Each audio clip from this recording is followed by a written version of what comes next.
Hello guys, solid series के episode 220 का official video आ चुका है। तो मेरा नाम है सैम और इस वीडियो में हम एपिसोड 220 को डिटेल में एक्सप्लेन करने वाले हैं। वैसे इससे पहले के कुछ एपिसोड्स को मैंने एक्सप्लेन कर दिया है और आगे की स्टोरी को भी मैं सॉलिड नोवेल के जरिए एक्सप्लेन कर चुका हूँ। अगर आप आगे की स्टोरी को नोवेल के जरिए जानने के लिए इंटरेस्टेड हो तो इस वीडियो के डिस्क्रिप्शन बॉक्स को जरूर चेक कर ले, या फिर आप मेरे चैनल के प्लेलिस्ट में जाकर उन वीडियोस को देख सकते हैं। तो फिर चलिए जल्दी से एपिसोड 220 को एक्सप्लेन करते हैं।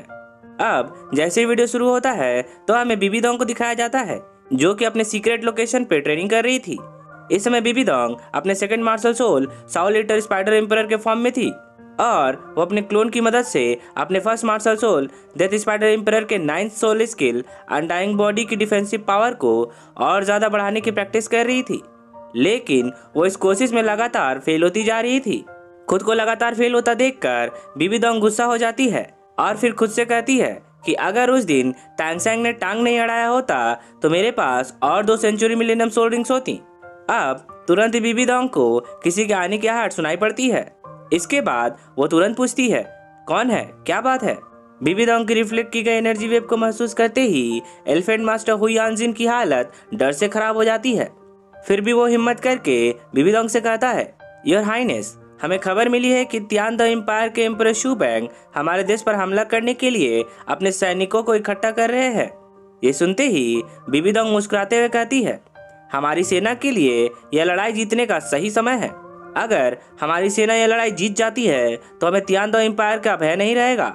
उसके बाद यह पूरा साम्राज्य मेरी जेब में होगा। इतना कहकर बीबी दोंग एलिफेंट मास्टर को आदेश देते हुए कहती है कि तुम जल्दी से जाकर सातों सपोर्टिंग क्लैन के मास्टर्स, इंपीरियल सोल मास्टर्स और मार्शल सोल एम्पायर के एल्डर्स को सूचित करो कि मैंने उन सबको इस मामले में चर्चा करने के लिए याद किया है।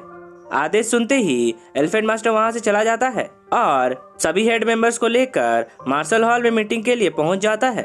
अब मीटिंग हॉल में बीबी दोंग सबका हौसला बढ़ाते हुए कहती है कि यह लड़ाई बहुत ही आसान होने वाली है। आप सभी इस लड़ाई को अपनी खुद की क्षमता से जीत सकते हैं। जब तक तियान द एम्पायर का शाही परिवार खत्म नहीं हो जाता तब तक आपको जिस भी चीज की जरूरत पड़ेगी मैं उन सभी चीजों को पूरा करूंगी। बीबी दोंग की ये बात सुनते ही हुयांजिन घुटने टेकते हुए कहता है, एलिफेंट सीड क्लैन आपके आदेश का पालन करेगा। अब बाकी क्लैन के चीफ भी घुटने टेक कर वचन देते हुए कहते हैं कि उन सभी का क्लैन भी बीबी दोंग के आदेश का पालन करेगा। इतना सुनते ही बीबी दोंग कहती है, बहुत अच्छा। वर्तमान समय में जियांगलो एम्पायर को होली प्रिंसेस हुइलिना के लीडरशिप में नियंत्रित किया जा रहा है, जिस वजह से जियांगलो एम्पायर इस युद्ध में पूरी तरह से भाग नहीं ले सकता है। इसलिए अगर तियान द एम्पायर हम पर हमला करने की कोशिश करेगा तो उन्हें बहुत ही खतरनाक इलाकों से गुजरना पड़ेगा और उन सभी को पूरी तरह से हराने के लिए हम पहले से ही सब कुछ तैयार रखेंगे। एलिफेंट सील्ड क्लैन और विंड स्लॉट क्लैन, आप दोनों डिफेंस इंचार्ज होंगे। आप किसी को भी अंदर या बाहर नहीं जाने देंगे। Secret dragon clan, black tiger clan, fire panther clan और स्टोन बुक क्लैन, आप सभी अपने ट्रूप्स को तैयार करें और सभी को 4-4 के ग्रुप में बांट दे। युद्ध शुरू होने के बाद आपकी सेना को ही फ्रंट लाइन में सबसे आगे रहना है। बीबी दोंग के आदेश को सभी क्लैन चीफ मान लेते हैं और फिर मीटिंग हॉल से बाहर निकल जाते हैं। बस हॉर्नेट क्लैन के चीफ को कोई टास्क नहीं मिला होता है। अब बीबी दोंग हॉर्नेट क्लैन के चीफ की ओर देखते हुए कहती है, हॉर्नेट क्लैन छोटा और फुर्तीला है। हॉर्नेट चीफ, आप अपनी एक टीम को तुरंत रवाना होने का आदेश दे जो तियान द आर्मी कैंप की ओर जाने वाले रास्तों का पता लगा सके ताकि हमें दुश्मन के सही लोकेशन का पता चल पाए। हॉर्नेट चीफ तुरंत इस आदेश को मान लेती है। इसके बाद तुरंत ही बीबी दोंग आगे कहती है, मेरी एक और जरूरी काम है जिसे दूर करने के लिए मुझे हॉर्नेट चीफ की आवश्यकता है। ये सुनते ही हॉर्नेट चीफ अपनी ईमानदारी दिखाते हुए कहती है, कृपया आदेश दे, एम्परर जो भी आदेश देंगी मैं उसे जरूर पूरा करूंगी। अब बीबी दोंग हॉर्नेट चीफ के जहरीली नाखून की ओर देखते हुए उसे आगे का प्लान बताती है। इसके बाद सीन चेंज होता है और हमें तियान द आर्मी कैंप का बेस दिखाया जाता है, जो कि लियामा मैदान में अपना ट्रेनिंग कैंप बनाकर युद्ध के लिए तैयारी कर रहे थे और मा होंगजुंग उन सबकी ट्रेनिंग का जायजा ले रहा था। अब तुरंत ही ट्रेनिंग कैंप के पास निंग फेंगजी, स्वॉर्ड मास्टर चिंगजिन और बोन मास्टर पहुंच जाते हैं। अपने डैड को आता देखकर निंग रोंग रोंग बहुत इमोशनल हो जाती है और फिर निंग फेंगजी को हक करते हुए कहती है, डैड, आप अभी भी चीबाओ ट्राइब के चीफ है, तो फिर आपने अपना पद मुझे क्यों सौंप दिया। ये बात सुनकर निंग फेंगजी निंग रोंगरोंग को समझाते हुए कहते हैं कि चेयरमैन के पद पर वास्तव में एक सक्षम व्यक्ति का ही अधिकार होना चाहिए। तुम्हारे नेतृत्व में हमारा 7 ट्रेजर ग्लेज स्कूल भविष्य में 9 ट्रेजर ग्लेज स्कूल में विख्यात हो जाएगा। निंग फेंगजी अपनी बात खत्म कर ही रहे होते हैं, तभी स्वॉर्ड मास्टर चिंगजिन उन्हें बताते हैं कि कोई अनजान शख्स बड़ी तेजी से हमारे आर्मी कैंप की ओर आ रहा है और उनमें से एक का मेंटल पावर मेरे मेंटल पावर से भी बहुत ही ज्यादा मजबूत है। ये सुनते ही सभी शॉक हो जाते हैं और फिर निंग रोंगरोंग कहती है कि ग्रैंडपा शॉर्ड की सोल पावर 97 लेवल पर है। पूरे डॉल्वो कॉन्टिनेंट में बस कुछ ही लोग हैं जिनकी मेंटल पावर ग्रैंडपा शॉर्ड से ज्यादा है। निंग रोंगरोंग की बात सुनकर सभी अंदाजा लगाते हैं कि कहीं ये मार्शल सोल हॉल का हाई प्रिस्ट कियान डोलवो तो नहीं। कियान डोलियो का नाम सुनते ही स्वॉर्ड मास्टर चिंगजिन कहते हैं, अगर वो पर्सन कियान डोलियो है तो मैं पहले उसे भिड़ूंगा, तुम सब यहीं इंतजार करो। इतना कहकर स्वॉर्ड मास्टर जल्दी से अपने 7 किलर स्वॉर्ड में चढ़ जाते हैं और बड़ी तेजी से उस अनजान शख्स की ओर बढ़ते हुए कहते हैं, एक बार जब 99 लेवल के ग्रैंड सोलेन मास्टर ने अपना एक भी हमला किया तो इस हमले के दायरे का असर पूरी सेना पर पड़ेगा, जो उस सेना की टुकड़ी के लिए विनाशकारी हो सकता है। युद्ध अभी भी शुरू नहीं हुआ है, तियानदाओ आर्मी इतनी जल्दी कोई नुकसान नहीं झेल सकता है।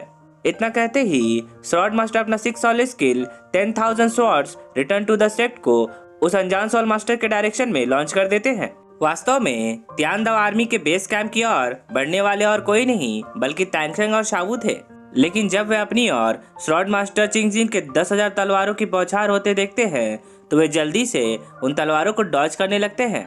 पर जब शावू पे खतरा बढ़ जाता है तो तांगसेंग अपने घोंसले ट्रेस की मदद से उन सभी गिरते हुए तलवारों को डॉज कर लेता है और शावू को लेकर सुरक्षित स्थान पर पहुंच जाता है। घोंसले ट्रेस का इस्तेमाल होता देखकर स्वॉर्ड मास्टर जल्दी से अपना अटैक रोक लेते हैं। इसके बाद तांगसेंग अपना कैप हटाते हुए कहता है, सीनियर, बहुत ही लंबे समय के बाद आपको देखकर अच्छा लगा। अब इसका जवाब देते हुए स्वॉर्ड मास्टर कहते हैं, तांगसेंग, हमें मिले 5 साल बीत चुके हैं। मैं तुम्हारी बॉडी से निकले पावरफुल प्रेशर को महसूस कर पा रहा हूँ। मैंने निंग रोंगरोंग से सुना था कि तुमने सी गॉड के इनहेरिटेंस को स्वीकार किया है। ये सुनते ही तांगसेंग कहता है कि अगर सीनियर ने महसूस किया है तो वे जरूर सी गॉड होने चाहिए। सी गॉड का जिक्र सुनते ही स्वॉर्ड मास्टर आश्चर्यचकित होते हुए कहते हैं, गॉड बनने वाले प्रत्येक व्यक्ति में 100 लेवल के पीक तक पहुंचने वाली सोल पावर होनी चाहिए। लेकिन यह मेरे लिए अफसोस की बात है कि इस जीवन में मेरे लिए 100 लेवल तक पहुंच पाना संभव नहीं है। लॉर्ड तांगसेंग, क्या तुम सेना में शामिल होने आए हो? मार्शल सोल एम्पायर में एक 99 लेवल का पीक ग्रैंड सोलेन मास्टर भी है, तो आओ इस बूढ़े आदमी को देखने दो कि क्या तुम्हारे पास उसे चुनौती देने की ताकत है। ये सुनते ही तांगसेंग खुशी खुशी स्वॉर्ड मास्टर की चुनौती को स्वीकार कर लेता है और फिर अपने सॉल रिंग्स को रिलीज कर देता है।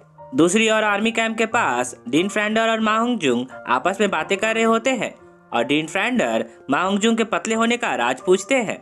अब इसका जवाब देते हुए मा होंगजुंग कहता है, टीचर, इन कुछ सालों में मैंने हर दिन बहुत ही हार्ड ट्रेनिंग की है। मैं हमेशा आपकी सिखाई बातों को याद करता था, जिस वजह से मैं कभी सुस्त नहीं पड़ा। अपने डिसाइपल को मस्का मारते हुए देखकर डीन फ्रेंडर उससे कहते हैं कि तुम अभी भी बहुत बेशरम हो। तभी अचानक उन्हें जंगल में विस्फोटक रोशनी दिखाई पड़ती है और वे सभी उसका पता लगाने के लिए उस ओर जाने लगते हैं। दाइमुबाई, जुजुचिंग और मिस अर्लोंग भी उसी दिशा की ओर तेजी से बढ़ने लगते हैं। अब दाइमुबाई तांगसेंग को पहचान लेता है और कहता है, तांगसेंग लौट आया है। ये सुनकर मिस अर्लोंग कहती हैं, मुझे कुछ अजीब महसूस हो रहा है, चलो जाकर देखते हैं। इसके बाद हमें तांगसेंग और स्वॉर्ड मास्टर के बीच में बहुत ही तगड़ी वाली फाइट देखने को मिलती है, जिसमें शुरुआत में वे दोनों क्लोज कॉम्बैट करते नजर आते हैं। इसके बाद जब स्वॉर्ड मास्टर अपना 7 क्लच शॉट निकालते हैं तो तांगसेंग भी अपना हाउ तियान हैमर बाहर निकाल लेता है और सीधा स्वॉर्ड मास्टर की ओर फेंक देता है।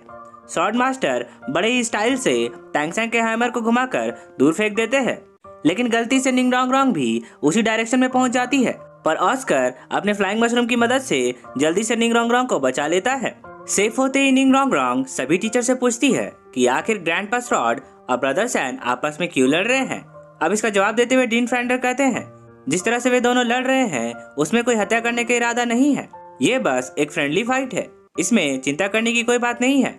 ये सुनते ही मा होंगजुन कहता है, सी गॉड आइलैंड जाने से पहले जब हम सबका सामना स्वॉर्ड मास्टर चिंगजिन से हुआ था तब हम बड़ी मुश्किल से उनके हमलों से बच पाए थे, हालांकि उस घटना को 5 साल बीत चुके हैं और हमारी सॉल पावर में बहुत तरक्की भी हुई है, लेकिन मैं 7 किलर श्रॉड के सामने इतने लंबे समय तक नहीं टिक सकता हूँ। इसके बाद श्रॉड मास्टर अपनी 7th सॉल स्किल 7 किल्स को लॉन्च कर देते हैं। इसके काउंटर अटैक में Tang San titan left arm soul bone के 2nd soul skill titan sky cannon को लॉन्च कर देता है।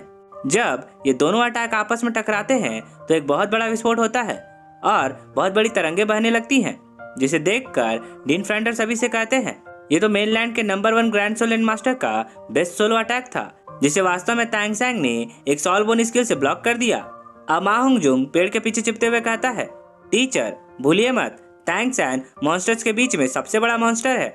इसके बाद जुजुचिन उस अटैक डायरेक्शन की ओर देखते हुए कहती है, मैंने कभी तैंग सैंग को इस सॉल स्किल का इस्तेमाल करते नहीं देखा।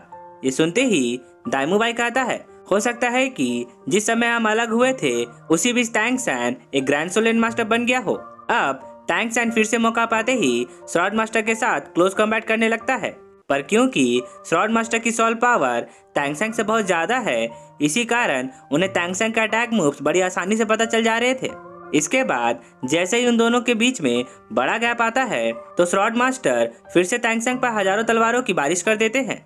ये देखते ही तैंग सैन जल्दी से टाइटन लेफ्ट आर्म सोलबोन के 1st soul skill gravity control को लॉन्च कर देता है, जिससे श्रॉड मास्टर के हजारों तलवार इस ग्रेविटेशनल फोर्स से जमीन पर बिखरने लगते हैं। ये देखकर श्रॉड मास्टर अपना 8th sol skill 7 kills thunder और श्रॉड ब्रेक्स द स्काई को लॉन्च कर देते हैं, जिससे ग्रेविटी कंट्रोल में फंसे सभी श्रॉड्स एक साथ हो जाते हैं और फिर एक बड़े लाइटनिंग थंडर श्रॉड में बदल जाते हैं और हमें एक ब्लैक शैडो भी दिखाई पड़ता है। इसके बाद श्रॉड मास्टर का यह अटैक तैंग सैंग के ग्रेविटेशनल कंट्रोल फील्ड को तोड़कर तैंग सैंग की तरफ बढ़ने लगता है। ये देखकर तैंग सैन अपने गॉड किलर डोमेन को एक्टिवेट कर देता है और फिर अपने हाउतियान हैमर के 9 एक्सट्रीम कंबाइंड अटैक से श्रॉड मास्टर के 8th सॉल स्किल को डिस्ट्रॉय कर देता है। अब इन दो पावरफुल अटैक के टकराने से जो भयानक विस्फोट होता है उससे सामने खड़ा पहाड़ टूटकर बिखर जाता है और यहीं पे एपिसोड 220 का पहला पार्ट खत्म होता है। इसका 2nd पार्ट भी मैं जल्दी एक्सप्लेन कर दूंगा। तब तक के लिए अगर आपको ये वीडियो अच्छी लगी हो तो एक लाइक करना तो बनता है, और अगर आप एक नए नाम लवर हैं तो मेरे चैनल को जल्दी से सब्सक्राइब कर ले, क्योंकि मैं ऐसे ही वीडियोस लाता रहता हूँ। तो अब मैं आपसे मिलता हूँ इसके अगले भाग के साथ। तब तक के लिए take care and good day.